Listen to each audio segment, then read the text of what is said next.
Hi, everybody. Thank you so much for coming out to our harm prevention event today. I have the pleasure to facilitate the beginning before we introduce our awesome keynote speaker.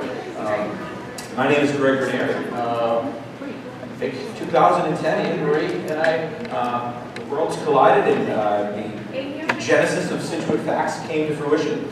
I am the Health and Wellness Chair for Scituate Public Schools. Anne Marie is the Substance Misuse Prevention Coordinator for the town of Scituate.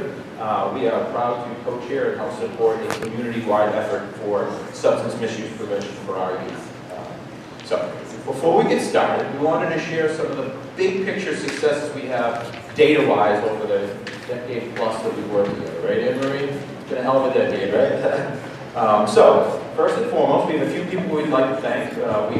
Obviously, Friends of Scituate FACTS, that's our fundraising arm of the coalition. They allow for awesome events to happen, like Free Fun Fridays and all sorts of other amazing community events. Our awesome friends at South Shore Peer Recovery, obviously Scituate FACTS and Scituate Public Schools. We are blessed to work with all those partners. Anything you want to add to that, Anne Marie? The workshop facilitators. Yeah, so in addition to financially supporting today's event from the Friends, we have breakout workshops today hosted by school staff and a panel of people in recovery at South Shore Peer Recovery. So we're so grateful to be able to offer those additional learning opportunities. So yeah, thanks. And yeah, so let's share some of the good news. Earlier in the, we administer the Youth Risk Behavior Survey with our 7th through 12th graders, and we infuse it quite naturally into health classes. We don't make it a big event in the spring where we shut down the school. We just try to collect data on an ongoing basis when we have our students in health classes. And we want to share that back. We share that back with students in a social norms approach because we want to make sure every student knows that every student doesn't use substances. Actually, most don't. We want to share with our awesome community members the successes that we've had, but yet some of the work that we still have to do. So let's take a peek at some of our successes at the high school level. I think it was probably, usually coordinate and pull all the data together during the summer months and say, hey, Marie, take a look at our historical 10-year data trend. And I almost like, I double check our math. Go into our SurveyMonkey data, make sure I'm not missing anything. We've had some just amazing successes over the last decade. We've seen some marked decreases in substance use, misuse of our students, whether it's ever used or recency use, that's the 30-day use, what you see there, as well as risk-taking behaviors, whether substances are used when the driver had been either drinking or the driver had used cannabis. So there's some remarkable progress. I was going to say growth, but that's the context for sure. So a couple of pieces that we wanted to note as historical lows. So students in the past 30 days, we typically talk about 30-day past use because, one-off experiences, 30-day use is typically more of a benchmark of our concern level. So in the past 30 days, if you had one or more drinks of alcohol, this is of our student body at the high school level. And some, 1 out of 4, so they have some experiences with alcohol. The good news is 75% didn't. The good news is that's our best rate of non-use recorded in Scituate's history. The other news is we still have room to improve, which is why this is a community-wide effort. And one of the pieces of data that we know to be true is the parental caregiver influence on a young person's decision to use or not use is a major driver of whether they decide to use a substance or not. So thank you for being here and being part of the solution. In the past 30 days, did you binge drink? This is more than 5 drinks in a row. This is an area where we've seen a lot of growth, and it's one that keeps us up at night because that is some of our students, a lot of our, we've noticed the students are late bloomers, but when they do bloom, they typically are quite assertive with their use. So the fact that we're seeing growth and improvement in this area is quite rewarding to us because these are the things that really, really concern our youth. In the past 30 days, did you use a vape? Again, we've seen tremendous progress in this area as well. Again, another highest rated non-use recorded in Scituate's history. and we've been collecting this data since 2010. In the past 30 days, did you use marijuana or cannabis? You would think with the social environment, climate, legalization, recreational use, that we would see higher numbers, but we're happy to say that this is the highest non-use recorded in Scituate's history as well. So lots of successes and amazing things to celebrate, but still work to do, which is why we appreciate you being here today. In 7th and 8th grade, we do collect youth risk behavior data. We don't do it in 6th grade because, quite honestly, we don't see much use or data to need to go down to the 6th grade. I know in the town I live in, they do collect youth risk behavior data in 6th grade, but quite honestly, that's not an emerging need. So 7th and 8th grade is where we start. And as you can see, most students in Gates middle school level don't use alcohol, right? If in the past 30 days, or in the past lifetime, what type of year, Marie? Oh, both of them, I'm sorry. You can see that the use rates are relatively low, which is, again, pushing to 6th grade would not be material information we need. Again, good data for us. And have you ever used a vape in your lifetime or in the past 30 days? You can see those benchmarks as well.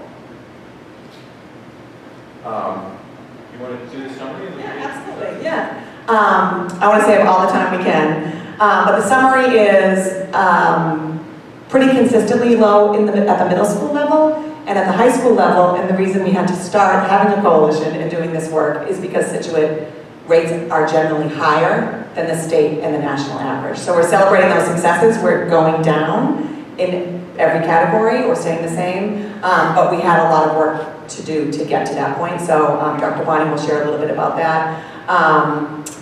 And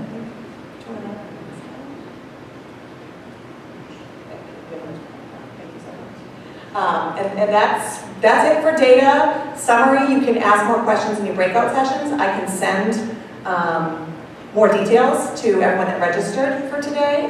And I'm always a resource for all of you. So scituatefacts@gmail.com. Anytime, it's all on the website, but anytime you have a specific question about this or your kids do, I'm happy to explain it. You can spend all day talking about that, but that's not why we're here.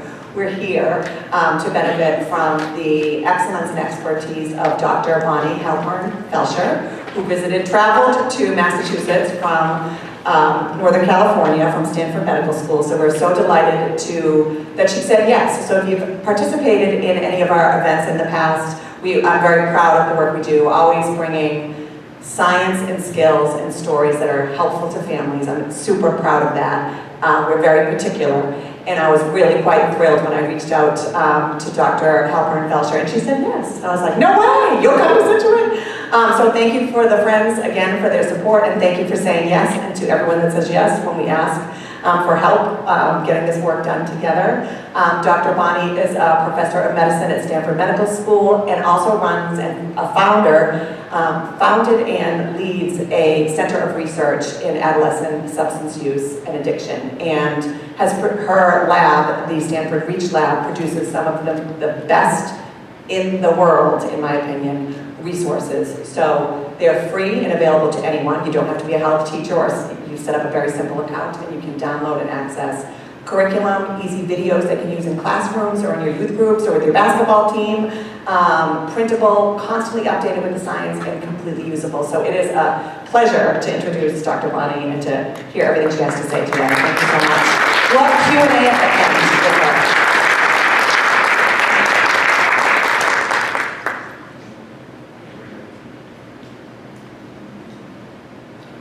All right, I was going to say good morning. It's good morning for me. Good afternoon, everyone. How are you all doing? All right, awesome. As a warm-up, how many of you are, and you can have multiple roles, how many of you are parents? Okay, the majority, I am too. Granted, my kids are 25 and 29. How many of you are educators? Classroom educator. All right, healthcare providers, healthcare educators, great, administrators, first responders, Anything else? All right, awesome. Just to give you a sense of who's in the audience, fantastic. Well, I'm so excited to be here and so appreciative to be flown in to be able to give this talk. Just a little bit more, oh, hello, wrong direction, come on. A little bit more about me. I'm a developmental psychologist, which means I don't practice medicine or psychology, but I use those psychology skills in research, education, prevention, and advocacy. So along those lines, Stanford always requires us to do a disclosure slide. I don't think you'll be mad at me for this, but I have been an expert witness in litigation against e-cigarette industry. You can probably figure out which one. And if you don't know, I can tell you. And been an expert in helping with city, county, state, and federal level advocacies, really trying to make sure that we have policies that really protect our kids. So REACH Lab that Anne-Marie talked about, what does that stand for? REACH stands for Research and Education to Empower Adolescents and Young Adults to Choose Health. We also do kids, but little ones, but mostly adolescents and young adults. So REACH is a lot cooler than, say, the Halpern-Felsher Labs, and we love saying that. I just want to give a quick shout out. I promise I won't read all the names, but I'm incredibly honored to be supported by an amazing lab. We just hired a few more, so we have almost 20 people in my lab. We have researchers, but we also have educators who kind of stole from the education world to come work with us to do our curriculum development. We have public health folks, including a public health lawyer who helps me do a lot of the advocacy work. We have 2 full-time graphic designers to make everything pretty. I always say, if it's not pretty, probably because I created it. If it's pretty, they created it. We also have 2 adolescent medicine physicians and an addiction psychiatrist advising our lab, as well as a lot of research coordinators. And we're also supported by an amazing REACH Lab YAB, our Youth Action Board. We have 40 adolescents and young adults every year who work with us. They're the ones who say, oh, Dr. Bonnie, that's so yesterday. That's not what we're worried about today. They help us build curriculum and so on. If you don't have a youth group working with you, get one, and we lend ours out as well. And we do. All right, so what are we going to do today? Talk about the current trends, which you've already heard a lot of. I'll give you a little bit of national trends. We're going to talk about the health effects of using different substances, particularly nicotine and cannabis, but all substances, with a focus on the brain, which is what I was asked to talk about today. And then we talk about some ways to really talk to young people to prevent and reduce their use. So let's go into adolescent substance use. What are we mostly concerned about? So first, let's talk about rates. So the good news, and you heard this for your own area, is that across the country, we are seeing a dip in substance use. That's really great news. I'll tell you later, what we're not seeing a dip in, though, is addiction. So those who are using pretty heavily. But overall, across the country, we are seeing a reduction in cannabis, alcohol, tobacco, including e-cigarettes, and so on. So that is some good news.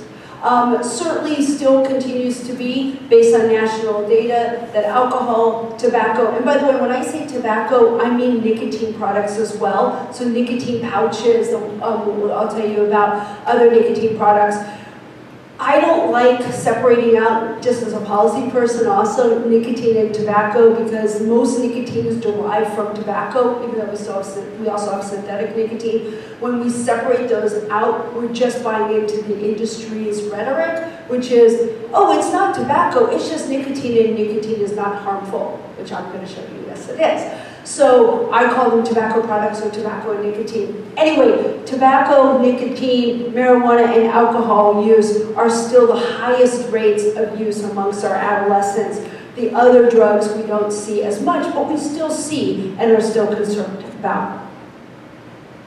I'm going to actually skip your local data since it was covered so beautifully, but great job on those numbers going down. That's really great to see. And like I said, we're seeing some progress across the country. But that doesn't mean that we stop. We have to stay vigilant. I don't have time today to talk so much about the marketing and the flavors and other things that are in these products. I'm going to focus on the brain and addiction. But we know that the industries, whether it's tobacco, cannabis, other substance use, just keeps coming for our kids. So we really need to be vigilant and keep our prevention and intervention work going.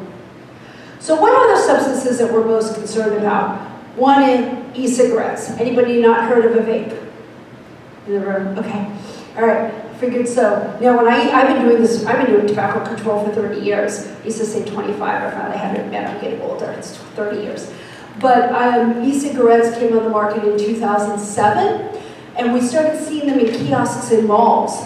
And my lab, back then I was at University of California, San Francisco, about 3 people in my lab would say, what are these things? I don't know, kids weren't using them. They looked like cigarettes. They were called cigalikes. And they looked like cigarettes, and we weren't seeing a lot. It wasn't until 2011, 12, 13 we started seeing an uptick. And then in 2015, Juul came out on the market, dramatically revolutionized these products. I'll tell you more about the nicotine content in a little bit. And since 2015, we've had an increase in the number and style and types of e-cigarettes. Now you think of these as vapes, I'm going to call them e-cigarettes, although I slip to vape as well. The reason is they're not vapors. Vapors are what you get in the morning if you heat up your hot water for tea. I'm a tea drinker, not a coffee drinker. That is that plume that comes out, that plume of smoke is a vapor. These have aerosols. This has lots and lots of ingredients, hundreds of ingredients that come out of that. So I like to call them electronic cigarettes. Plus, I don't want teens to think that they're just vapes, just harmless vapor water. They are a form of cigarettes. So I do want you to see what they look like, especially for parents in the room or educators who might be observing students using. And again, I don't have time, although I'm happy to send you, Anne-Marie, let me know, happy to send you the other slide set that has all the marketing and everything in it. But these look like USBs, they look like highlighters. Yes, they come in highlighters that you can take off and inhale from there. They look like McDonald's Happy Meal toys. They come in video games as well. If you don't vape, your video game stops and you lose. Just insidious marketing for these products. Are you seeing nicotine pouches? Zyn. You starting to see this? Okay, we're getting more and more concerned about Zyn and other nicotine products. So if you don't know, top right there, you can kind of see it, it's a little blurred out, but little nicotine pouches, and then nicotine is mostly derived from tobacco, although sometimes synthetic as well. They look like little tea packages, little pouches. You put it between your lip and your gum, up or below. It's called decking, so upper decking, for example. And these are becoming more and more popular, especially with young people. They have anywhere between 2 and 12, although we just saw a 16 milligram pouch as well. These are marketed very similarly to e-cigarettes, colors, flavors, and so on. If you're a parent, and you didn't know that these were nicotine products, you're probably going to think that they're a sucker or some sort of candy because that's what they look like. And they do come in flavors. My big concern with well, I have many concerns, but one of my big concerns is that young people are using multiple at one time. We're just about to publish another paper in our lab that shows that teens are putting anywhere between 1 and 4 pouches at a time. If you're using a 6 milligram pouch, 6 times 3 is 18 milligrams.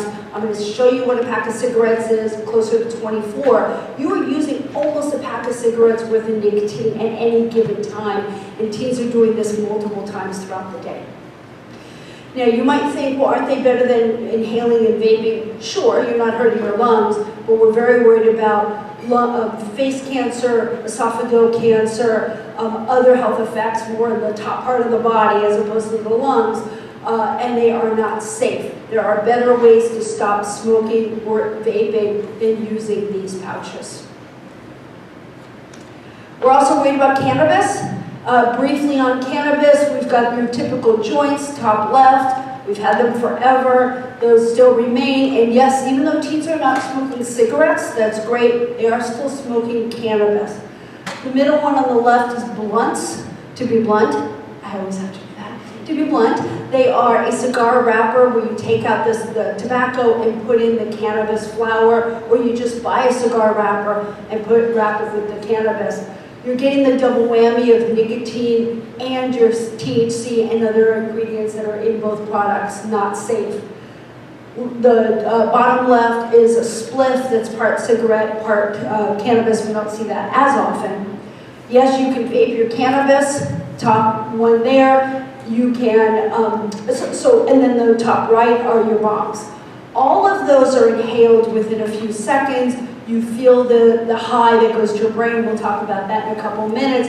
They have anywhere from 15 to 20% THC. THC, tetrahydrocannabinoid, is the psychoactive ingredient in cannabis that makes you high and addicted. The middle one is called dabbing. Dabbing is a highly concentrated form of THC, where basically manufacturers, growers are taking out the rest of the plant material and just keeping that THC and enhancing it. This is 80 to 90% THC. I'll tell you more about what that means in a minute. All of the inhaled products take 7 to 10 seconds to get into your body. But the bottom right, when we're talking about edibles, now, by the way, you've had, I was just looking up to remind myself, you've had legalization of cannabis since 2016, I think I looked up, about 2016. So all of these are legal, but they're not legal for kids, of course. So bottom right, the problem there is that you've got your edibles. These are your infused brownies, cookies, and gummy bears, and other things like that. These take 20 minutes to 2 hours to get into your body, into your bloodstream. So if you're used to feeling that high pretty quickly, and you take these edibles, and usually the serving size might be the corner, or might be 1 gummy or 2 gummies, and you don't feel that high right away, you say, maybe it's not working. Maybe I should take more. Maybe I should take more. By the time you've actually feeling that effect, 20 minutes, 2 hours, depending on your size, whether or not you've eaten other food, your metabolism, if you've had something to drink, and so on, you're feeling pretty sick, okay? And I will tell you as an adult, and even more so as a teen, how many of you can actually just eat 1 gummy bear from a bag, not cannabis, any, or just eat 2 potato chips? It's really hard, right? The only one I knew was my grandma, who was about half my size, who would take a Hershey's chocolate bar and eat 1 little square and put the rest in the refrigerator. I can't do that. The whole thing would be gone. So this is one of the things that, obviously with teens, we don't want them using any of this, but they are going to use, let's have them use lower percent THC and be aware of the issues with edibles that they don't feel it right away. And then alcohol. Certainly alcohol we're very concerned about. Part of why we're concerned is alcohol use is going down, yes, and you're seeing that here too. More importantly, or as importantly, is risky alcohol use. What I mean is driving under the influence, going out with friends in an unsafe way. We're now getting the word out about not drinking and driving, having a sober sitter, things like that amongst youth. When my kid was 18, overseas in Europe, where the legal age is 18 to drink, but at least she said, but we always have a friend with us and nobody ever drives. So at least we're getting the word out. The other problem is that kids don't realize what a serving size is in alcohol as well. And so these solo cups that you probably know, they'll take one of those and fill the entire thing up with alcohol, and that's a very scary thing. So there again, need to make sure that teens understand how much alcohol is in these products. And then finally, fentanyl. I'm so glad to see, shout out to the naloxone in the back. I give a whole separate talk just on fentanyl, but we are very concerned. The rates have gone down, the rates of death from overdoses and poisoning with fentanyl, but we need to get the word out a lot more and carry naloxone. Hello, come on. No. Okay, all right. So that's just a brief overview of the rates and the products that we're most concerned about. So why are we here? Why are we really concerned about these things? Really has to, and what are we concerned about in terms of kids and adolescents and very young adults? What has to do with the brain? And I always think of this as the brain is a work in progress. But that's a cool thing, by the way. What I mean by this is that the adolescent brain is still developing structurally, but it still functions. I get a lot of people say, oh, teens can't make any decisions, or teens can't think properly. They can, but the way they think about things is different from us. And we'll talk about that in a few minutes. But it's not that they're dumb, and it's not that they can't function. It's that, and there are real reasons why they're more likely to be addicted. There are more reasons why they're still developing. What age does the brain develop until? 25, give or take.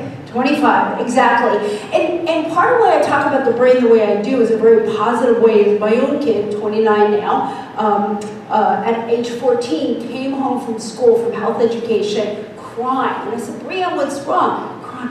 I'm stupid. What do you mean? Brianna is objectively, I know I'm a proud mom, but objectively like, off the chart with IQ. It was like, what are you talking about? You're stupid. Well, we learned about brains, and the brain develops until 25, so I'm done until 25. And I went, oh, you heard about this wrong. Hang on, let's have a break on this. And of course I got the, I hate you, Mom, because you understand this. Okay, tell me more, right?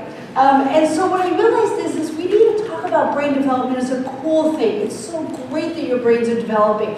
That's why you can dance and sing and create. I was looking at some of the art around the room, create and do things way better than, sorry, your parents or I can do. But there is a risk when it comes to certain things, substances. So let's talk about this. So first of all, the brain develops from the back to the front for everybody. And that is the process. If you think about it, the back of the brain, right? That is where you have your physical coordination develops first, your emotions, you're more emotional as a child, right? I'm sure you've seen that in your teenagers. All the way to the front. The front, the prefrontal, and you know that there are 4 lobes within our brain. The frontal lobe has the prefrontal cortex. That develops last. Prefrontal cortex is what is responsible for decision-making, executive functioning, planning, weighing risks and benefits about the future, not now, and so on, okay?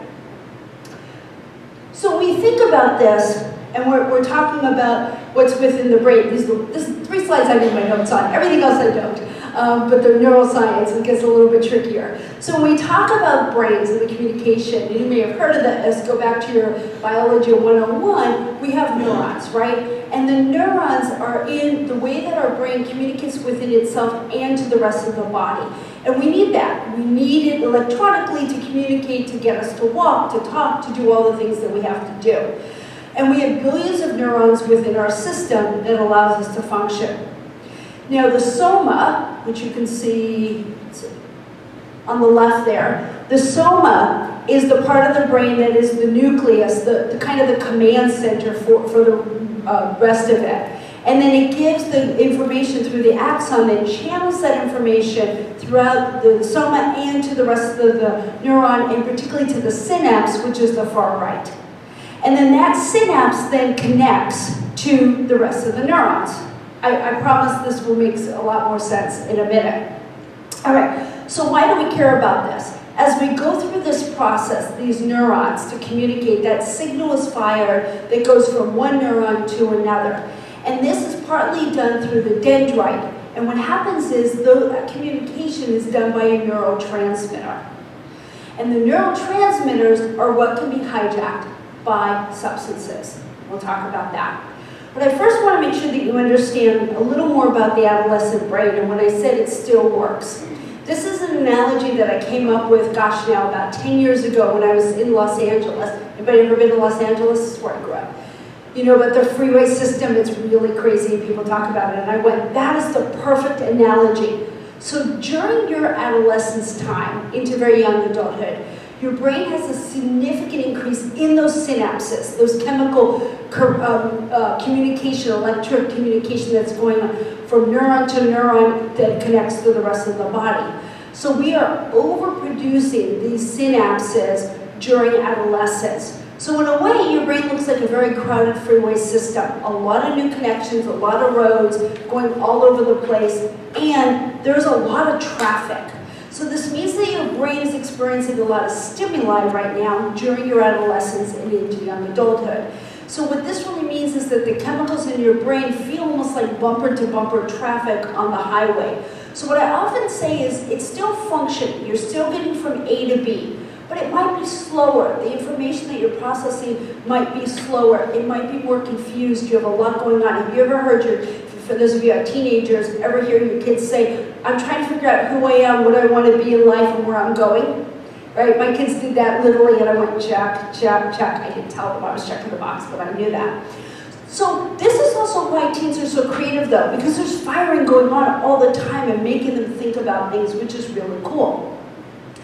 But then the adult brain, what happens is, maybe you've heard of pruning. During adolescence, our brain is trying to prune or cut back some of these connections or neurons and the synapses that we don't need, that we don't reinforce. So anytime there's a connection, like even something like rolling your R's, I can't roll my R's because you're born with that ability, but if it isn't reinforced in your community or in your environment or home, you lose that synapse, you lose that ability. So this is what's going on. So by the time you're in your mid-20s, your brain has basically reduced the number of synapses or freeways, which is good because now communication can flow better and your brain communication within your body is much better.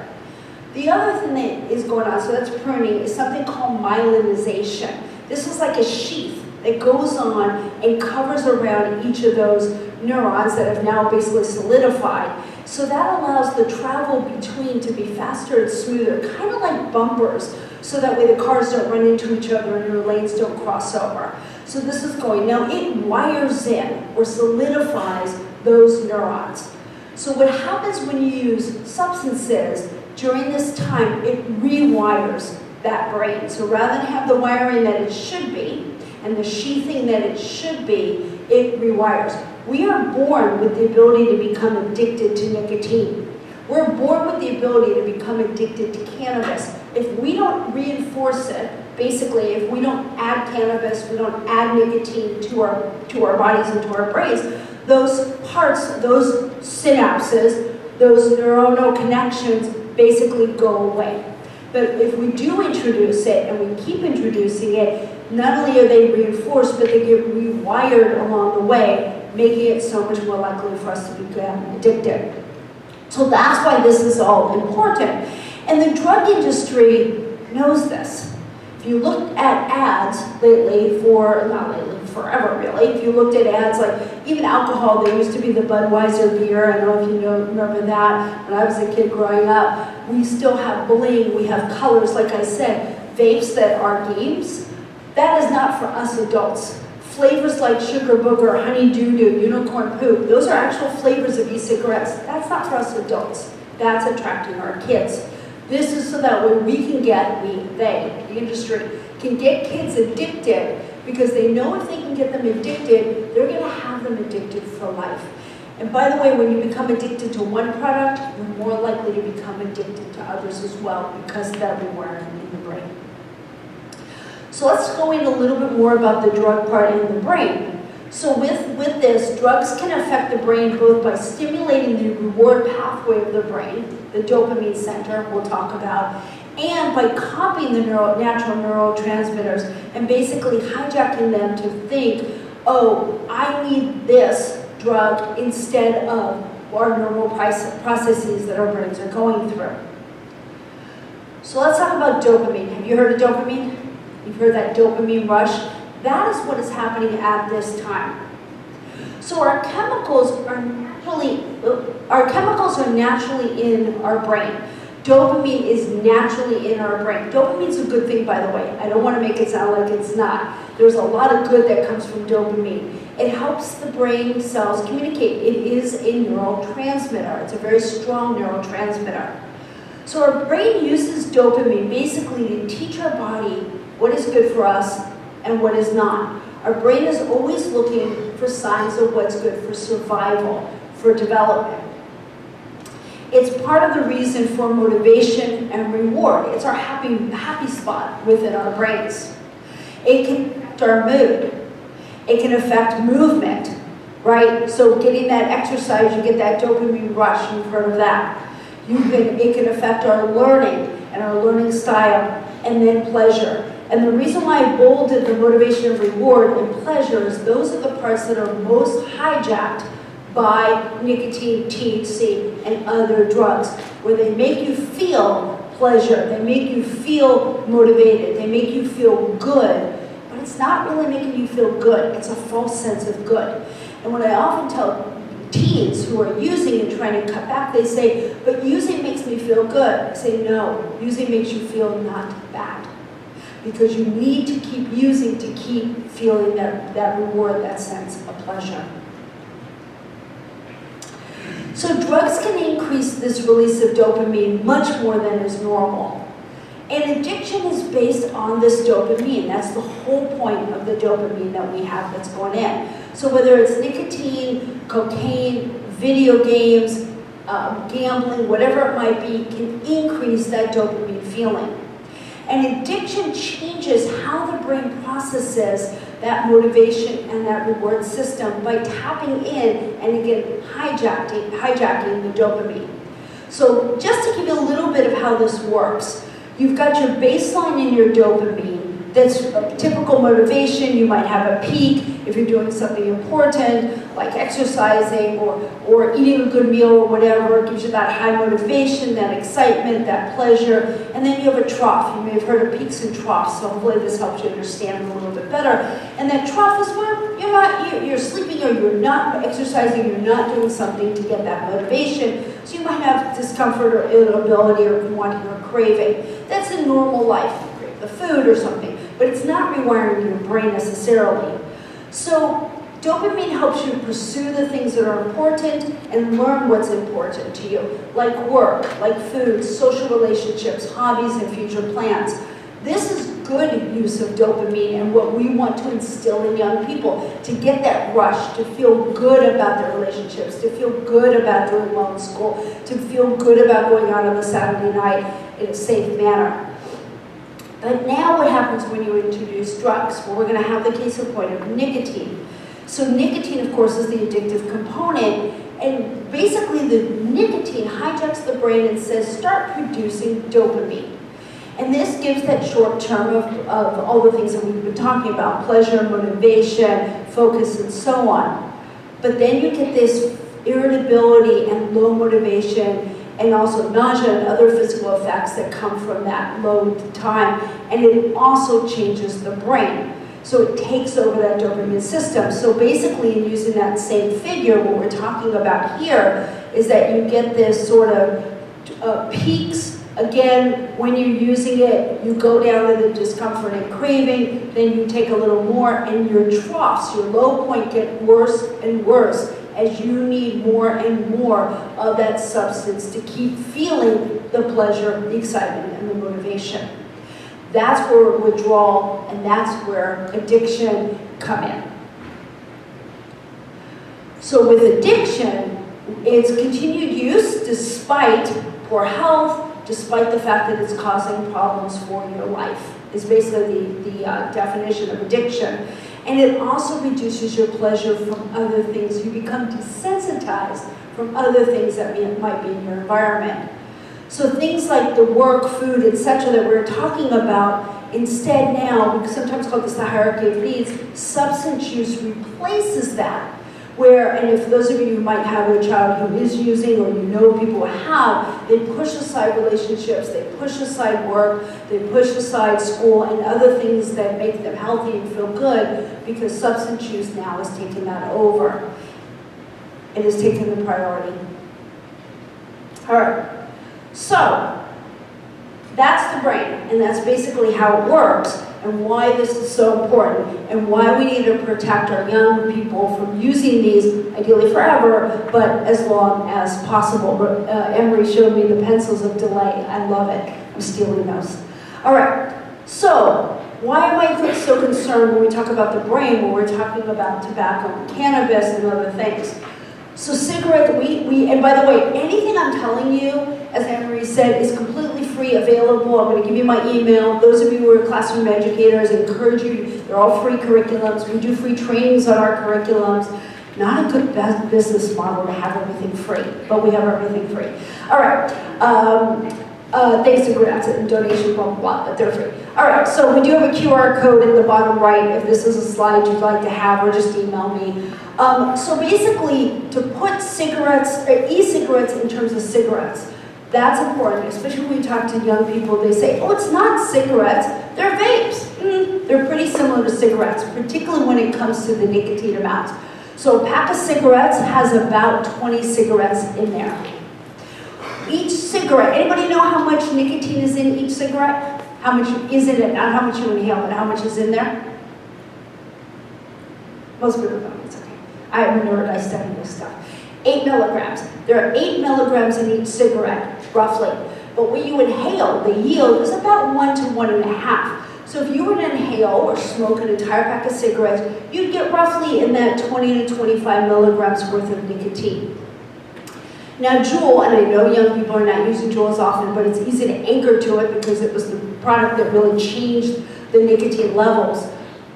That is a 59 milligram per milliliter, sorry, a little math and a little chemistry, 59 milligrams per milliliter volume pod. It's a 0.7 milliliter pod, so 59 times 0.7 gives you about 41 milligrams.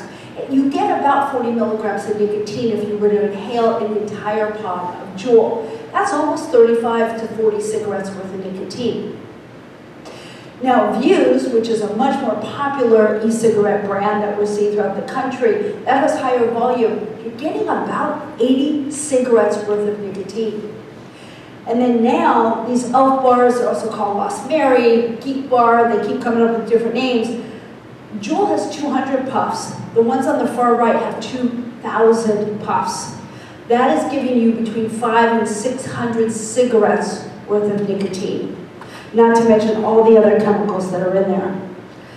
Not only that, now the chemistry part, think to your litmus test, right? If you remember that, on a litmus, it goes from alkalinic all the way to very acidic. Well, cigarettes, as well as the earlier e-cigarettes, have what's called a free-base nicotine. Free-base nicotine is uses sugar and ammonia to bind to get it through the body and into your brain. So the newer e-cigarettes, starting with Juul, though new, people didn't like the free-base nicotine. It's very caustic, very harsh. I've never smoked, but if you ever have, I'm not going to ask you to raise your hand, but people say that you get that very much that throat hit. It's why you cough, why you get hoarse, why you don't like it.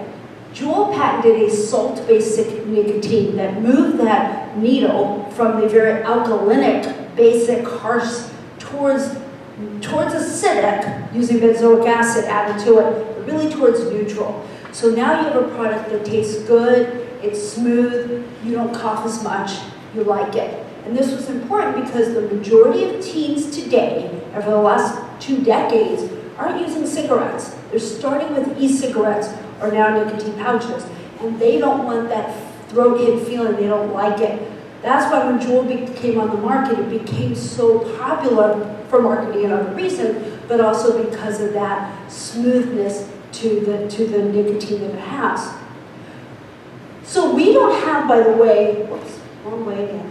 We don't have, in the United States, advocacy alert. We don't have any what we call nicotine standard, any highest amount of nicotine you can have. There is no law, no policy that caps the amount of nicotine, why you can have cartons of cigarettes worth of nicotine in these products. Well, that's true also with THC. I mentioned that today's THC is 15 to 20%, dabbing is 90% or so. It was 5% when I was a kid. This has gone up dramatically and keeps going up. So those of you who are interested in any advocacy, let's get the word out and try to get lower reduced THC. Again, we'd rather our young people don't use this at all, but if they are, let's care about them using less. And the reason why I keep saying kids, I don't care about anybody over 25, just saying. All right, so it takes, oh, sorry, one more thing. Oh, man, I keep going the wrong direction. So what does the THC mean? To put that in context, I put the nicotine in context for you. Now, in terms of THC, today's one joint is 10 joints when I was a kid. That's how much more potent these products have become.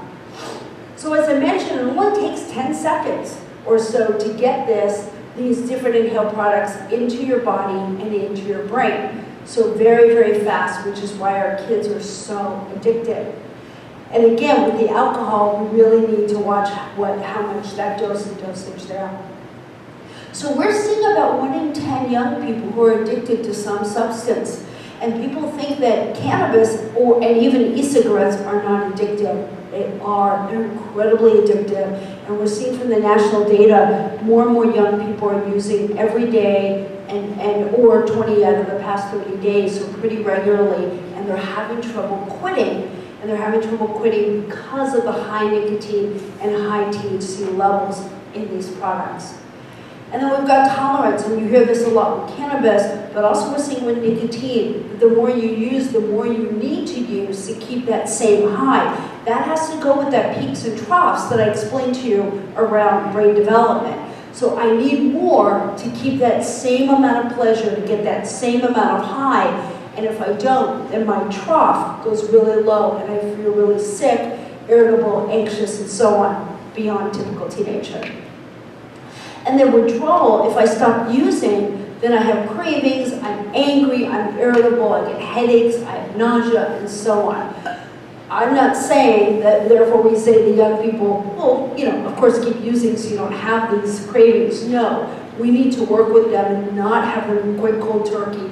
We need to get young people some support and possibly some nicotine replacement therapy and other things to help them quit, because that brain is so powerful and is so addictive. And we do see a significant proportion of young people going through this who are being diagnosed with substance use disorders. Now, I just want to focus on cannabis. How am I doing for time? 10 minutes. Okay. Cannabis in the brain. I can do this. Cannabis in the brain, addiction, as I said. 15. What? 15. 50. Okay, we're going to bargain. I'll give you 10. I'll get it there. All right. So cannabis in the brain, addiction. But we also know that because of those high THC levels, the cannabis is causing learning, memory, attention, impulse control, and decision-making issues. It's impacting all those aspects of brain development. Remember I said our brains continue to develop till 25. It's that prefrontal cortex, part responsible for decision-making, the amygdala, for executive function, and so on. And nicotine and THC are hijacking that ability of development. We also know it hurts academic performance and IQ. Sleep. A lot of people think that cannabis helps you sleep. What it does is it hijacks the sleep pattern. You fall asleep better, sure, and you stay asleep a little bit, but you're not going through REM. You're not going through the normal sleep cycle, so it actually makes your sleep worse. The higher the dose, the more regular use. And these changes, when we hurt our brain, there's not as much plasticity in our brain as the rest of the body. Some of these changes remain permanent. And then I want to mention about mental health, because along with the brain changes and the high potency that we're seeing with THC, we're seeing more young people using THC cannabis who are having significant mental health issues, hallucinations, depression, anxiety. Now, with depression, it's bidirectional. Certainly, we know that young people who are suffering from any mental health issue, depression, anxiety, suicidality, which is increasing in the last few years, that they're more likely to use drugs. But we also know that teens who are using cannabis are significantly more likely to also then experience depression and suicidality and suicide itself. We also know about psychosis and schizophrenia. You may have heard this. Today's THC being so much higher in the potency, now we're seeing more research that's saying it's causing psychosis, it's causing schizophrenia, not just associated with it. More likely in that very young 19 to 21, we're seeing it's hard to know who's going to be at risk. It's hard to know what's going to happen. But we've also heard of some one-off stories of full-on adults, one woman in particular, over 25, who took several hits off of, I think it was 1 or 2 hits, off of a huge amount of THC and wound up having a psychotic break at that moment. So this is real. I don't do scare tactics. I don't like scare tactics, but I do want you to know that this is real and that there's a lot of concern with THC and mental health. All right, I have a pop quiz. What's the legal age to purchase nicotine tobacco in the United States and in Massachusetts? Shout it out. Okay, be honest. How many? I won't shame you, I promise. How many of you say 18? How many of you say 21? All right, I love it. This is why I give this talk. It's 21. Now, don't feel bad. We just published a study last year that showed across the country that the majority of adolescents, young adults, and adults did not know that it was 21. And we're about to publish, knock on wood, it gets accepted into a top journal, Pediatrics, and other studies showing parents of teenagers do not know that. 60% do not know that. So you're not alone. But this is important to know. Needham was the first city, Needham, Massachusetts. It's weird that I know this, but I've been involved in Tobacco 21 campaigns to get that law passed. Nita was one of the first, if not the first, I think, to pass 21. Massachusetts passed it in 2018. It became the law of the land in the United States in December of 2019. So it doesn't matter what the state law is, the federal law, it prevails, it is 21. This is important that you get that word out, and we have resources for you to do that on our website. Don't worry about taking a picture, I'll show you where it is. So to talk about Tobacco 21, put them in your up around your schools, give them to your parents, PTA, whatever, and to your shops, to your retail shops, because too many shops are selling to young people under the age of 21. Why do we have 21? Because of the brain. Why not 25? This is a perfect example. Why not 25? So I was involved through the National Academies of Science, Institute of Medicine, that came up with this suggested policy, and then went to the Congress and got to go tour Congress and speak on this. It was very fun to do that. But the reason why we didn't do 25 is we did these really big complicated statistical models that showed it didn't really make a difference whether you change the age from 21 to 25. And who makes a law for 25 except who? Cars. Only the car industry. So we're a little worried about being too paternalistic, so we made the suggestion of 21. But, 16-year-olds don't have 21-year-old friends, whereas you do have an 18 or a 19-year-old friend. But let's get the word out, and this directly came from the fact that our brains continue to develop and how much we need to delay, ultimately not use it all, but delay as well. All right, I think I'll skip the video. Anne-Marie, I think I'll skip it. Go into the resources. If we have time, we can play it at the end. There's a video we have, but it's on our website, that kind of summarizes everything. It's about a 4-minute video that you can play for young people in class and so on, that kind of gamifies and animates everything that I've just talked about to young people so they understand about brain development and the hijacking, and has my analogy of the roads and everything like that. All right, so what can we do? Let's quickly end with this. One of the things I want you to know, whether you're a parent, an educator, administrator, whatever, is any group of teens you go into and talk to are going to be on a continuum of use. What I mean by that is you're going to go in and you're going to have some parents, or some students who have never used, as you're seeing, it was shouted out beautifully earlier by Greg, right? Greg. And I'm terrible at names, I can't believe I'm remembering your names today, who've never used or never used one drug but have used others, to occasional use on a Saturday, all the way to substance use disorder. So why do I say this? When we go into classrooms and we educate youth, I'm not saying that you go in and say, 20% of you have used or 60% of you used, that's cool and that's okay. Obviously not. But you also cannot go in with the mindset of never used if you've got students who have. We have to go with the mindset of trying to reach everybody where they're at. We still go in trying to get them not to use, but those who are, we want to have the mindset that we want to help them quit or cut back at minimum. So being aware that you're going to have students in the class who meet this spectrum. Now, quick for you to think about, put yourself in the shoes of a teenager. Some of you have teenage children. Some of you were teenagers not long ago. I was a teenager a very long time ago, but think about it. And think about how teens are making decisions. And this also comes from the brain. How is it? Remember, they're not thinking about the future because of that prefrontal cortex developing, still happening. They're thinking about the here and now. They're also weighing risks and benefits differently from how we adults do. So think about, just really quickly shout out, as a teenager, what are some good things about using tobacco, cannabis, whatever? What are some good things? Really quick. Feel good. Feel good. Stress relief. Stress relief. Social connections. Social connections. Social lubricant. All those things, right? Makes you feel good, makes you look good, makes you cool, whatever it might be.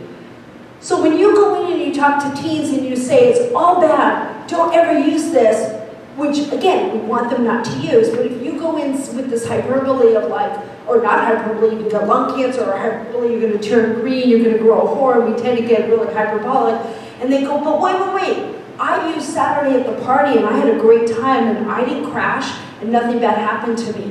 So we need to help teens balance this perspective that they have that it feels good, it makes them the life of the party with the brain. Well, it might make you think that's the case, but let me explain why that's actually not true. Let me tell you how you're being hijacked and how there's a problem, and we want to keep your brain healthy today for the things you want to do later. And it's also not easy for them to say no. I won't make you shout this out, it's basically the same thing, but it's hard for a teen to say no. So we want to help teens say K-N-O-W, no, have knowledge.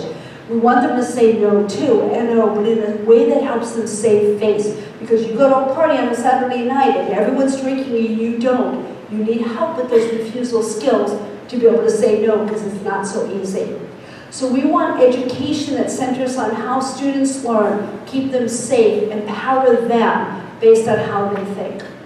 So we need to normalize drug education. Not normalize drug use, but normalize the education we have, and have a confrontation, have a conversation, not a confrontation. So go home and say, I just heard this talk. Can I tell you what I learned? Can we learn together? Not sit down in the corner and let me lecture to you. And just talk, most important. So just to shout out our Reach Lab resources, they're all free. I'll skip that. Oh, hello, I'm repeating. So there's a QR code, you just go to stanfordreachlab.com. We've got all kinds of resources for you. We've got our drug prevention curriculums that are used throughout the globe. We've got tobacco, we've got vape-free curriculum, Healthy Planets, hookah, this far-right smokeless one. As soon as I'm done, maybe off the plane today, that will become the oral nicotine pouch curriculum as well, so that we are having that out there. We have stuff on cannabis. We have curriculums on fentanyl and opioids, comprehensive drug education. Everything is evidence-based and evidence-informed and really meeting the needs of young people. We got cool stuff. If you do want to use our curriculums, they're completely free. We just ask that you keep our logos on there and that make it clear it came from the Reach Lab. If you want to understand why, go look up Halpern-Felsher BuzzFeed. You'll see the story of Jewel stealing our curriculums. We have a the story of our couple glasses of wine. Look it up. Although my kids said you're not cool till you were BuzzFeed and Huberman. Those finally made me cool to my kids. Anyway, if you want to hear me babbling for another hour, I give a bunch of talks, less on the brain, but more on the products in general. They're free, they're webinars, feel free to sign up for them. We have a cannabis conference every year, virtual, so not coming to Stanford. If you're interested, this we do charge for. 2 days of 70 workshops or so, lots and lots of content. And then there's our QR code for any questions that you have. Sign up for our newsletter. We're sending one out next week, tomorrow, the next day. We don't send out a ton, but it updates people on all the latest Reach Lab information. If you are interested, you can sign up and get those. You can also email me at bonnieh@stanford.edu. And you can also follow us on social media where we push out things on a more regular basis. So thank you so much. And if I have time for questions, if not, I'll hang out for a few minutes. I have time? All right, I have time for questions. Oh, went way in the back. Thank you so much. This was so informative. This is specifically for e-cigarettes. Since I'm seeing them more in public spaces now too. Cigarettes? The e-cigarettes, yeah. Oh, e-cigarettes, yes. E-cigarettes, yeah. And I'm just wondering, like, are they harmful secondhand wise as well? Because like if I'm somewhere with my child who's 4 and we're sitting next to someone who, whatever, it is going in my face, like, is that harmful? I've been wondering that. Yeah, no, it's a great question. And the other talk I give goes into the marketing and that other health effects beyond the brain. There are plenty of studies now, and so the question for the recording, because I don't think it goes through without this, is the second and third hand effects of e-cigarettes. So there's lots and lots of data to show that e-cigarettes, just like cigarettes, have a very similar effect. That plume of aerosol goes into the air, and it also has propylene glycol, glycerin, has nicotine in it, just that plume of aerosol, has organic chemicals, has aldehydes that we're seeing are cancer causing, more research coming out on that. And some early studies showed it also had COVID virus in there. And so if you were standing next to somebody who is vaping, you could be inhaling some of those chemicals, similar to cigarettes. We also know that there's third-hand effects, so that aerosol has to go somewhere. It doesn't just dissipate, it falls to the ground, to the drapes, to the floors, to the carpets, couches, and so on, and leaches off. We don't know for how long. E-cigarettes have only been on the market, as I said, since 2007, only popular since about 5 years after that, and then ongoing. Took us 50 years to figure out cigarettes, but more and more research is pointing to the second and third hand effects of e-cigarettes as well. Thank you. Great question. Yeah? Oh, how do I select and inform my board of youth advisors? That's a great question. So it used to be that we were going knocking on doors at schools, particularly locally in California, not to toot our horn, but we've gotten popular enough as a reach lab that we get people, I literally am receiving an email a day or every 2 days of somebody who says, I want to become an advocate, what can I do? Can I do research with you? Things like that. The problem is Stanford doesn't let us take volunteers, so we just tuck them into the youth group to work with us. So that's how we select them, or have them. There is an application that they have to fill out. We really want students not from California, and we would love students who are using or have. We will not shout that out to anybody. We keep it confidential, but you know, if we have too many who haven't, they don't advise us as much. So yeah, have people apply. We would love it. We would love it. We'll take applications for the next year. We're filled for this year. Yeah. Yeah, the question is, how have I seen a resurgence in cigarette use? We're seeing a slight uptick, just a slight, but there's a lot of concern, especially with the regulations around e-cigarettes. I still believe in those regulations around e-cigarettes, but as young people are finding those harder to get, they're addicted to nicotine, they're turning to cigarettes. Also, I think a little less now. You're all cooler than I am because your kids are younger than mine, but what I keep hearing is that the 80s are back. The 80s clothes, the 80s styles, yeah, and so 80s cigarette use is also starting to come back. So that cigarette lesson that we have was an old lesson that we kind of lay dormant, but a year ago we revised that curriculum to be available. It's just a 1 hour lesson because we've been concerned about cigarette use. You see it in movies. Yeah, it was one of the things that we recommended in that Institute of Medicine National Academies report was to get smoking out of movie and vaping out of movies. I'm seeing it more and more. I mean, one of my favorite shows, Stranger Things, which is back this year. I haven't seen this year. Waiting for the holidays, binging with my 25-year-old, but that's a huge smoking in that show. So we're and vaping as well, very concerned. Yeah, it's socially normative, right? Unfortunately. I'm just curious, like, I see it on like adults, like they're mixing with like mushrooms and then and I only assume teenagers are doing what adults are doing. So Yeah. I just kind of was curious, like I didn't see you talk about this presentation, but I could imagine in research or treated differently or whatever. I'm just curious from your Yeah, and we do have a lesson on psychedelics in that Safety First curriculum. I didn't have time to talk a lot about that. But yeah, you don't see young people as addicted to the psychedelics, but they're affected by it. So in other words, you don't see them in the same way where they crave it and have to use it on a quite regular basis. I'm just concerned about their use at all, because right now the psychedelics are so strong, similar to THC, that we're actually, unfortunately, I know a parent who's worked with us and donated to us a little bit to create our curriculum, whose son had basically dove off of a cliff or a window or something like that from the psychedelics and died. I always say, why do I do this? Some of the work I do, not just is because of all the parents who come talking to me about things that have happened to their kids. So I am concerned about it. We are working on it. We are not doing the research per se, although we are doing surveillance in our surveys of how many. We're still seeing it lower than the other drugs, but it is a real thing that we're worried about. The other is the nitrous, the whippets that we're seeing, and we added that to our curriculum as well in Safety First. Just a few lessons on that, a few slides, which basically is replacing the brain cells with lacking the oxygen, and young people are dying from that. Thank you. Sorry to go over. Amazing. Thank you so much, Dr. Myers.